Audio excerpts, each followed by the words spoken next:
எல்லாருக்கும் வணக்கம். கதை பொம்மா வித் ஆர்ஜி. நம்மளோட சேனலில் habits of highly effective people புக்கை 20 நிமிஷமாக ஒரு பாட்டாக நம்ம படிச்சிட்ருக்கோம். வாங்க இன்றைக்கி மேற்கொண்டு படிக்க ஸ்டார்ட் பண்ணலாம். எந்த ஒரு விஷயத்தாலும் எனக்கு வேதனையூட்ட முடியாது. என்னுடைய அனுமதியின்றி யாராலும் என்னை காயப்படுத்த முடியாது. என்னுடைய துயர வாழ்க்கையை நானே தேர்ந்தெடுத்துள்ளேன் என்று நீங்கள் அந்த மேடையில் நின்று கொண்டு துணிச்சலாக பேசியதை என்னால் ஏற்றுக்கொள்ள முடியவில்லை. ஆனால் அதை பற்றி நான் தொடர்ந்து சிந்திக்கிறேன். நான் உண்மையிலேயே எனக்குள் ஆழமாக சென்று என்னுடைய செயல்படியை தேர்ந்தெடுப்பதற்கான அதிகாரம் என்னிடம் இருக்கிறதா என்று கேட்டேன். அந்த அதிகாரம் என்னிடம் இருப்பதாக இறுதியில் நான் உணர்ந்த போது அந்த கசப்பான மாத்திரையை விழுங்கிவிட்டு துயரப்படுவதை நான் தான் தேர்ந்தெடுத்துள்ளேன் என்பதை நான் உணர்ந்தேன்.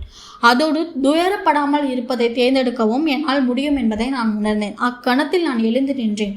ஒரு கடுமையான சிறையிலிருந்து நான் விடுவிக்கப்பட்டது போல நான் உணர்ந்தேன். நான் சுதந்திர பறவை. சிறையிலிருந்து நான் விடுவிக்கப்பட்டு விட்டேன். வேறொருவரின் நடத்தை என்னை கட்டுப்படுத்த இனி ஒருபோதும் நான் அனுமதிக்கப் போவதில்லை என்று இவ்வுலகத்தாரிடம் உரத்த குரலில் உற்சாகமாக கத்த வேண்டும் என்று நான் விரும்பினேன். நமக்கு நிகழும் விஷயம் நமக்கு துயரத்தை கொடுப்பதில்லை. மாறாக அந்த விஷயம் குறித்து நாம் மேற்கொள்ளும் பதில் நடவடிக்கை தான் நமக்கு துயரத்தை கொடுக்கிறது. விஷயங்கள் நம்மை உடல் ரீதியாகவோ அல்லது பொருளாதார ரீதியாகவோ காயப்படுத்தி நமக்கு வருத்தத்தை விளைவிக்கக்கூடும். ஆனால் நம்முடைய அடிப்படை அடையாளமான நம்முடைய குணநலன்கள் காயப்பட வேண்டிய அவசியமே இல்லை. உண்மையில் நம்முடைய மிக கடினமான அனுபவங்கள் நம்மை சோதிப்பவையாக மாறி நம்முடைய குணநலன்களை ஆழமாக செதுக்குகின்றன. நம்முடைய உள்ளார்ந்த சக்திகளை வளர்த்தெடுக்கின்றன. அதோடு எதிர்காலத்தில் ஏற்படக்கூடிய கடினமான சூழல்களை கையாளுவதற்கும் மற்றவர்களுக்கு உத்வேகமூட்டுவதற்குமான சுதந்திரத்தையும் அவை நமக்கு கொடுக்கின்றன. கடினமான சூழ்நிலைகளில் மற்றவர்களை உயர்த்துவதற்கும் உத்வேகப்படுத்துவதற்குமான தனிப்பட்ட சுதந்திரத்தை உருவாக்கி கொள்ளும் திறன் பெற்ற பலரில் விக்டர் பிராங்கலும் ஒருவர். அன்றும் சரி இன்றும் சரி பரிபூரண மாற்றத்தை ஏற்படுத்த வல்ல அப்படிப்பட்ட தனிப்பட்ட சுதந்திரத்தின் சக்திக்கும் சிறை கலாச்சாரத்தின் மீது கைதிகளின் மீதும் அந்த சுதந்திரத்தை பொறுப்பாக பயன்படுத்துவதனால் ஏற்படக்கூடிய விளைவுக்கும் வியட்நாம் போர்க்கைதிகளின் சுயசரிதைகள் கூடுதல் சான்று பகருகின்றன. உயிரை பறிக்கின்ற ஒரு நோய் அல்லது ஒரு தீவிரமான ஊனம் போன்ற மிக கடினமான சூழல்களில் கூட அபாரமான உணர்ச்சிசார் வலிமையை வெளிப்படுத்துகின்ற மனிதர்களை நாம் அனைவரும் அறிந்திருக்கக்கூடும்.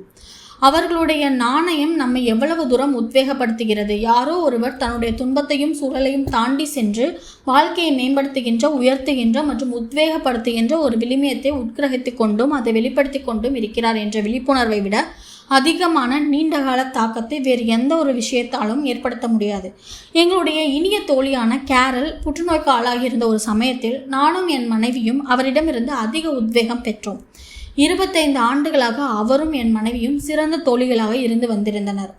கேரலின் நோய் இறுதிக்கட்டத்தை அடைந்திருந்த போது அவர் தன்னுடைய தனிப்பட்ட வரலாற்றை எழுத அவருக்கு உதவுவதற்காக என் மனைவி அவருடைய படுக்கைக்கு அருகில் அமர்ந்து ஏராளமான நேரத்தை செலவிட்டார். இவை என் மனைவிக்கும் கடினமான சமயங்களாக இருந்தன. ஒவ்வொரு முறை அவர் கேரலுக்கு உதவி செய்துவிட்டு வந்த போதும் தன் தோழியின் துணிச்சலையும் அவர் தன் குழந்தைகளுடைய வாழ்வின் வெவ்வேறு காலகட்டங்களில் அவர்களுக்கு கொடுப்பதற்காக சிறப்பு குறிப்புகளையும் எழுதுவதற்கு கொண்டிருந்த விருப்பத்தையும் கண்டு என் மனைவி பிரமித்து போனார்.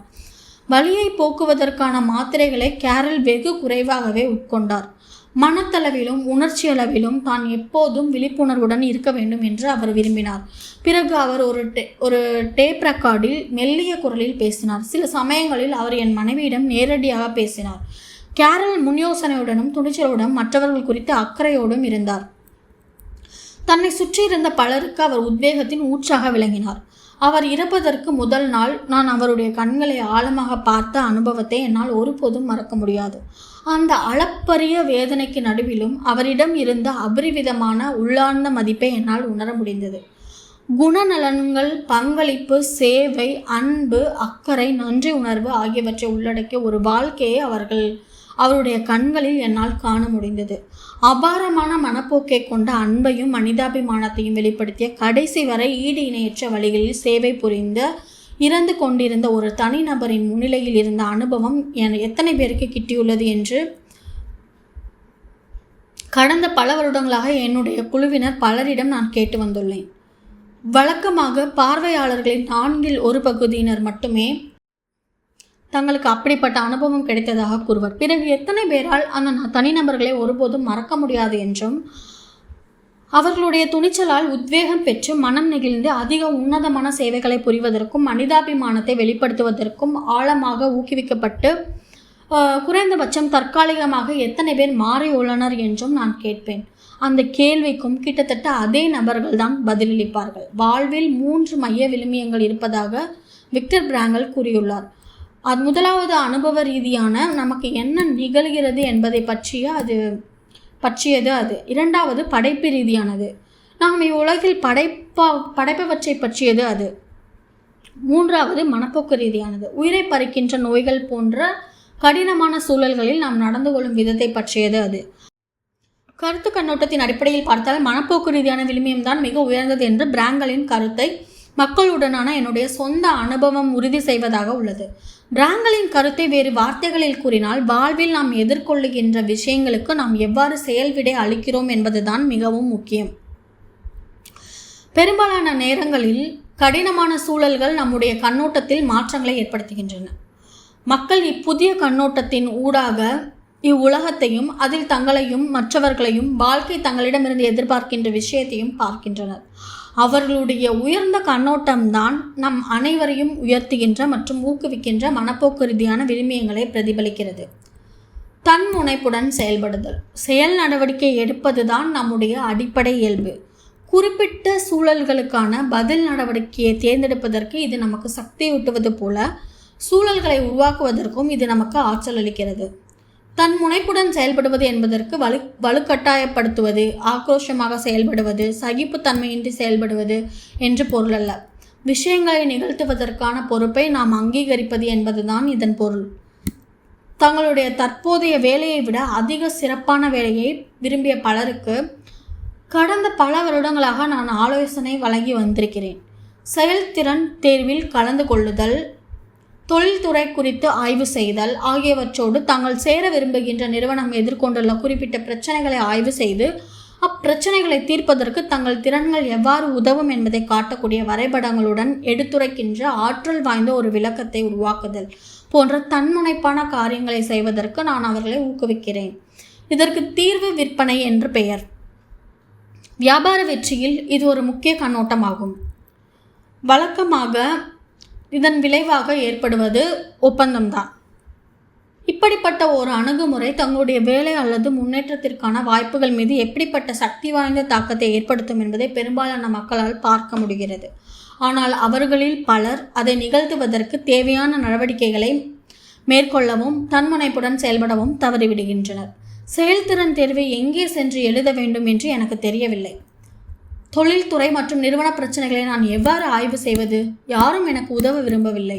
வரைபடங்களுடன் கூடிய ஒரு ஆற்றல் மிக்க விளக்கத்தை எவ்வாறு தயாரிக்க வேண்டும் என்பது பற்றி எனக்கு துளி கூட யோசனை இல்லை. ஏதாவது நிகழ்வதற்காக அல்லது யாரேனும் தங்களை கவனித்துக் கொள்வதற்காக பலர் காத்து கொண்டிருக்கின்றனர். ஆனால் பிரச்சனைகளாக இருப்பதற்கு பதிலாக தீர்வுகளாக இருக்கின்ற வேலையை செய்து முடிப்பதற்கு தேவையானவற்றை செய்வதற்கான முனைப்பை கைவசப்படுத்துகின்ற, தொடர்ந்து சரியான கொள்கைகளை அடிப்படையாக கொண்டு முன் யோசனையுடன் செயல்படுகின்ற மக்களுக்குத்தான் நல்ல வேலைகள் அமைகின்றன.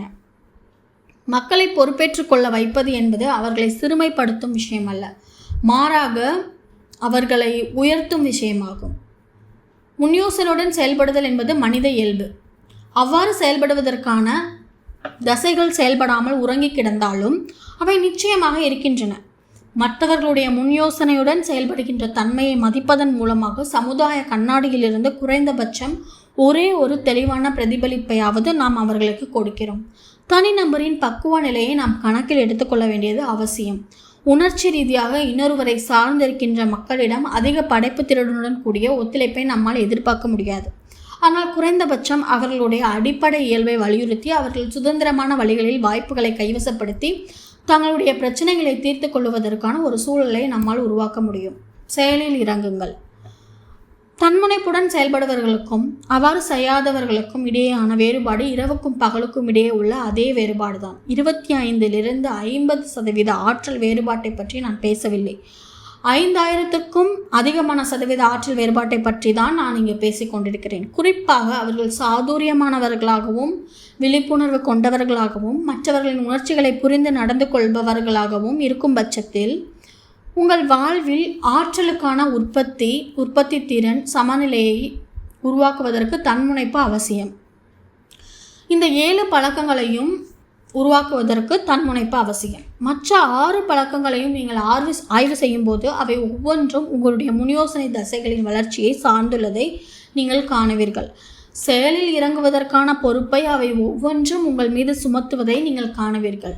நீங்கள் நடவடிக்கை எடுக்காவிட்டால் நிகழும் விஷயங்களை நீங்கள் ஏற்றுக்கொண்டாக வேண்டும். எப்படியானாலும் யதார்த்தத்தை நீங்கள் எதிர்கொள்ளத்தான் வேண்டும். ஆனால் நேர்மறை சிந்தனைக்கும் முன்யோசனையுடன் செயல்படுவதற்கும் இடையே வேறுபாடு உள்ளது. நாங்கள் யதார்த்தத்தை நிச்சயமாக எதிர்கொண்டோம். தற்போதைய சூழலின் யதார்த்தத்தையும் எதிர்கால கணிப்புகளையும் நாங்கள் எதிர்கொண்டோம். ஆனால் அச்சூழல்களுக்கும் கணிப்புகளுக்கும் ஒரு நேர்மறையான செயல்விடையை தேர்ந்தெடுப்பதற்கான சக்தி எங்களிடம் இருந்தது என்ற யதார்த்தத்தையும் நாங்கள் எதிர்கொண்டோம். யதார்த்தத்தை எதிர்கொள்ளாமல் இருத்தல் என்பது நம்முடைய சுற்றுச்சூழலில் நிகழ்ந்து கொண்டிருக்கும் விஷயங்கள்தான் நம்முடைய தலைவிதியை தீர்மானிக்கின்றன என்ற யோசனையை நாம் ஏற்றுக்கொள்வதாக அர்த்தமாகும். பெருநிறுவனங்கள், சமூக குழுக்கள், குடும்பங்கள் மற்றும் பிற வகையான அமைப்புகள் அனைத்தாலும் முன்யோசனையுடன் செயல்பட முடியும். முன்யோசனையுடன் செயல்படுகின்ற தனிநபர்களின் வள வசதிகளையும் படைப்பு திறனையும் இணைத்து நிறுவனத்திற்குள் முன்யோசனையுடன் செயலாற்றும் ஒரு கலாச்சாரத்தை அவற்றால் உருவாக்க முடியும். நிறுவனம் சுற்றுச்சூழலின் தயவில் இருக்க வேண்டிய அவசியம் இல்லை. இதில் சம்பந்தப்பட்டுள்ள தனிநபர்களுக்கு இடையேயான பொதுவான விழுமியங்களையும் நோக்கங்களையும் சாதிப்பதற்கு அந்நிறுவனம் தன்முனைப்புடன் செயல்படலாம். நாம் பயன்படுத்தும் வார்த்தைகளை கவனித்தல். நம்முடைய மனப்போக்குகளும் நடத்தையும் நம்முடைய கருத்து கண்ணோட்டங்களிலிருந்து பிறக்கின்றன என்பதால் நம்முடைய சுய விழிப்புணர்வை பயன்படுத்தி நாம் அவற்றை ஆய்வு செய்தால் நம்முடைய அடிப்படையான வரைபடங்களின் இயல்பை நம்மால் அதில் காண முடியும். எடுத்துக்காட்டாக நாம் பயன்படுத்தும் வார்த்தைகள் முன்யோசனையுடன் செயல்படுகின்றவர்களாக நம்மை நாம் எந்த அளவுக்கு பார்க்கிறோம் என்பதை சுட்டி காட்டுகின்ற உண்மையான குறியீடாகும். முன்யோசனையின்றி செயல்படும் மக்களின் வார்த்தை பயன்பாடு பொறுப்பிலிருந்து அவர்களை விடுவித்து விடுகிறது. அதுதான் நான், என் வழி அதுதான், நான் உறுதியாக இருக்கிறேன், அது குறித்து என்னால் எதுவும் செய்ய முடியாது, அவர் என்னை கோபப்படுத்துகிறார், அதற்கு நான் பொறுப்பல்ல, என்னுடைய உணர்ச்சிகள் என்னுடைய கட்டுப்பாட்டிற்கு வெளியே உள்ள ஏதோ ஒன்றால் கட்டுப்படுத்தப்படுகின்றன, என்னால் அதை செய்ய முடியாது, எனக்கு அதற்கு நேரம் இல்லை, எனக்கு வெளியே உள்ள ஏதோ ஒன்று என்னை கட்டுப்படுத்தி கொண்டிருக்கிறது. என் மனைவி இன்னும் அதிக பொறுமையுடன் இருந்தால் வேறு யாரோ ஒருவருடைய நடத்தை என்னுடைய ஆற்றலை மட்டுப்படுத்துகிறது. நான் அதை செய்தாக வேண்டியுள்ளது. நான் இப்போது செய்து கொண்டிருப்பவற்றை செய்வதற்கு சூழல்களும் மக்களும் என்னை கட்டாயப்படுத்துகின்றனர். என்னுடைய சொந்த நடவடிக்கைகளை தேர்ந்தெடுக்கும் சுதந்திரம் எனக்கு இல்லை. இந்த வார்த்தை வெளிப்பாடுகள் நியதி என்ற ஒரு அடிப்படை கருத்து கண்ணோட்டத்தில் இருந்து வருகின்றன. இவை அனைத்தும் பொறுப்புகளை இடமாற்றம் செய்வதை ஒட்டுமொத்த நோக்கமாக கொண்டுள்ளன. என்னுடைய பதில் நடவடிக்கையை என்னால் தேர்ந்தெடுக்க முடியாமல் இருப்பதற்கு நான் பொறுப்பாளி அல்ல. ஒரு முறை ஒரு மாணவர் என்னிடம் வந்து, நான் டென்னிஸ் தொடர்பாக ஒரு சுற்றுப்பயணத்தில் கலந்து கொள்ள வேண்டியுள்ளது, அதனால் உங்கள் வகுப்பிற்கு என்னால் வர முடியாது, அதற்கு எனக்கு உங்கள் அனுமதி கிடைக்குமா என்று கேட்டார். நீங்கள் போக வேண்டியுள்ளதா அல்லது போவதை நீங்கள் தேர்ந்தெடுக்கிறீர்களா என்று நான் கேட்டேன். உண்மையிலேயே நான் போயாக வேண்டும் என்று அவர் பதிலளித்தார். நீங்கள் போகாவிட்டால் என்ன நடக்கும்? அணியிலிருந்து என்னை நீக்கிவிடுவார்கள். அந்த விளைவை நீங்கள் விரும்புகிறீர்களா? நிச்சயமாக இல்லை. வேறு வார்த்தைகளில் கூறினால், அணியில் தொடர்ந்து இடம்பெறும் விளைவை பெறுவதற்காக சுற்றுப்பயணத்திற்கு செல்லுவதை நீங்கள் தேர்ந்தெடுக்கிறீர்கள். நீங்கள் என்னுடைய வகுப்பிற்கு வராமல் போனால் என்னவாகும்? எனக்கு தெரியாது. நன்றாக சிந்தித்து பாருங்கள். வகுப்பிற்கு வராமல் போவதால் ஏற்படக்கூடிய இயற்கையான விளைவு என்னவாக இருக்கும் என்று நீங்கள் நினைக்கிறீர்கள்? நீங்கள் என்னை வகுப்பிலிருந்து வெளியேற்றி விடுவீர்கள், அப்படித்தானே?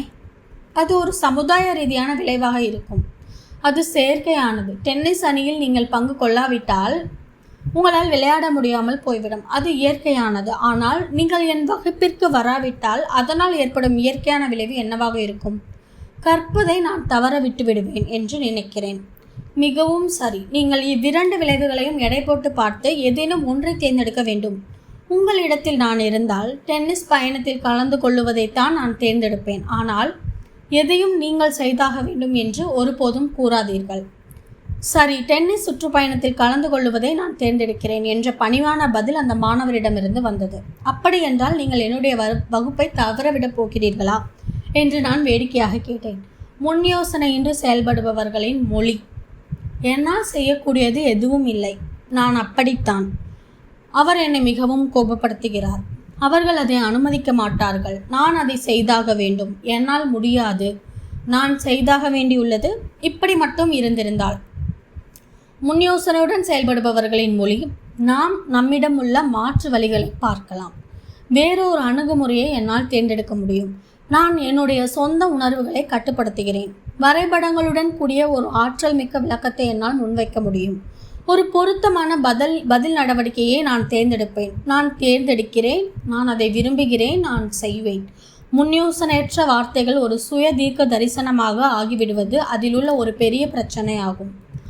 தங்கள் தலைவிதி ஏற்கனவே எழுதப்பட்டு விட்டது என்று அவர்கள் நம்புகின்றனர். அந்த நம்பிக்கையை ஆதரிப்பதற்கான ஆதாரத்தை அவர்கள் முன்வைக்கின்றனர். தாங்கள் பலிகடாக்கள் ஆகப்பட்டிருப்பதாகவும் எதுவும் தங்கள் கட்டுப்பாட்டில் இல்லை என்றும் தங்கள் வாழ்க்கையோ தங்கள் விதியோ தங்கள் வசம் இல்லை என்றும் அவர்கள் உணர்கின்றனர். தங்களுடைய நிலைமைக்கு அவர்கள் மற்றவர்களையும் மற்ற சூழ்நிலைகளையும் ஏன் நட்சத்திரங்களையும் கூட குற்றப்படுத்துகின்றனர். முன்யோசனையுடன் செயல்படுதல் என்ற தலைப்பில் ஒரு பயிலரங்கில் நான் பேசிக் கொண்டிருந்த போது ஒருவர் என்னிடம் வந்து, ஸ்டீஃபன், நீங்கள் கூறும் விஷயம் எனக்கு பிடித்திருக்கிறது. ஆனால் ஒவ்வொரு சூழ்நிலையும் வித்தியாசமானது. என் திருமணத்தை எடுத்துக்கொள்ளுங்கள். எனக்கு உண்மையிலேயே கவலையாக இருக்கிறது. என் மனைவிக்கும் எனக்கும் இடையே துவக்கத்தில் இருந்த உணர்வுகள் இப்போது இல்லை. இனியும் நான் அவளை நேசிக்கவில்லை. அவளும் என்னை நேசிக்கவில்லை என்று நான் நினைக்கிறேன். நான் என்ன செய்வது என்று கேட்டார். அந்த உணர்வு இப்போது இல்லையா என்று நான் கேட்டேன்.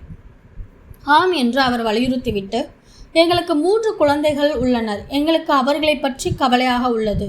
இதற்கு உங்கள் பரிந்துரை என்ன என்று கேட்டார். உங்கள் மனைவியின் மீது அன்பு செலுத்துங்கள் என்று நான் பதிலளித்தேன். அந்த உணர்வு இப்போது என்னிடம் இல்லை என்று ஏற்கனவே நான் உங்களிடம் கூறினேன் அல்லவா? அவர் மீது அன்பு செலுத்துங்கள். நான் கூறுவது உங்களுக்கு புரியவில்லை என்று நான் நினைக்கிறேன். அன்பு உணர்வு என்னிடம் இல்லை. அப்படி என்றால் அவர் மீது அன்பு செலுத்துங்கள். அந்த உணர்வு இப்போது உங்களிடம் இல்லை என்றால் உங்கள் மனைவியின் மீது அன்பு செலுத்துவதற்கு அது ஒரு நல்ல காரணம். ஆனால் நான் அவளை நேசிக்காத போது என்னால் எப்படி அவள் மீது அன்பு செலுத்த முடியும்? நண்பரே, அவரை நேசியுங்கள். அவருக்கு சேவை செய்யுங்கள். அவர் கூறுவதை காது கொடுத்து கேளுங்கள். உங்களை அவருடைய நிலையில் வைத்து பாருங்கள். அவரை பாராட்டுங்கள். அவரிடம் உள்ள அன்பை வலியுறுத்துங்கள். அதை செய்வதற்கு நீங்கள் தயாராக இருக்கிறீர்களா? முன்யோசனையின்றி செயல்படும் மக்கள் அன்பை ஒரு உணர்வாக பார்க்கின்றனர். அவர்கள் உணர்வுகளால் வழிநடத்தப்படுகின்றனர். நாம் பொறுப்பாளிகள் அல்ல. நாம் நம்முடைய உணர்வுகளின் வெறும் விளைவுதான் என்று ஹாலிவுட் நம்மை நம்ப வைத்துள்ளது. ஆனால் ஹாலிவுட்டின் திரைக்கதை யதார்த்தத்தை விவரிக்கவில்லை. நம்முடைய உணர்வுகள் நம்முடைய நடவடிக்கைகளை கட்டுப்படுத்துகின்றன என்றால் நாம் நம்முடைய பொறுப்பை உதறி தள்ளிவிட்டு நம்முடைய உணர்வுகளுக்கு அந்த சக்தியை கொடுத்து விட்டது தான் அதற்கு காரணம். முன்யோசனையுடன் செயல்படும் மக்கள் அன்பை ஒரு நடவடிக்கையாக பார்க்கின்றனர். அன்பு என்பது நீங்கள் செய்கின்ற ஒரு விஷயமாகும். ஒரு புதிய குழந்தையை உலகிற்குள் கொண்டு வருகின்ற ஒரு தாயை போல நீங்கள் செய்கின்ற தியாகங்கள், நீங்கள் உங்களையே கொடுத்தல் போன்றவற்றை உள்ளடக்கியது அது. அன்பை பற்றி நீங்கள் படிக்க விரும்பினால் மற்றவர்களுக்காக தியாகம் செய்தவர்களை பற்றி படியுங்கள். தங்களை காயப்படுத்தியவர்களுக்காகவும் பதிலுக்கு தங்களை நேசிக்காதவர்களுக்காகவும் தியாகம் செய்தவர்களை பற்றி படியுங்கள். நீங்கள் ஒரு தாயாகவோ அல்லது தந்தையாகவோ இருந்தால் நீங்கள் எந்த குழந்தைகளுக்காக தியாகம் செய்தீர்களோ அந்த குழந்தைகளிடம் நீங்கள் கொண்டுள்ள அன்பை பாருங்கள். அன்பு என்பது அன்பான நடவடிக்கைகள் மூலம் வெளிப்படுத்தப்படுகின்ற ஒரு விழுமியமாகும். முன்யோசனையுடன் செயல்படும் மக்கள் தங்கள் விழுமியங்களுக்கு முன்னுரிமை கொடுத்து தங்கள் உணர்வுகளை 2ஆம் நிலையில் வைக்கின்றனர். அன்பு என்ற உணர்வை நம்மால் மீண்டும் கைவசப்படுத்த முடியும். கரிசன வட்டம், செல்வாக்கு வட்டம். இதோட இன்னைக்கான பாட்டை நம்ம முடிச்சுக்கலாம். நாளைக்கு மேற்கொண்டு படிக்க ஸ்டார்ட் பண்ணலாம். கண்டிப்பாக இந்த பதிவு உங்களுக்கு பயனுள்ளதாக இருந்திருக்கும் நம்புகிறேன். பயனுள்ளதாக இருந்துச்சுன்னா கதைப்போமா வித் ஆர்ஜி சேனலை லைக் பண்ணுங்கள், ஷேர் பண்ணுங்கள், கமெண்ட் பண்ணுங்கள். கண்டிப்பாக சப்ஸ்கிரைப் பண்ணுங்கள். தேங்க்யூ.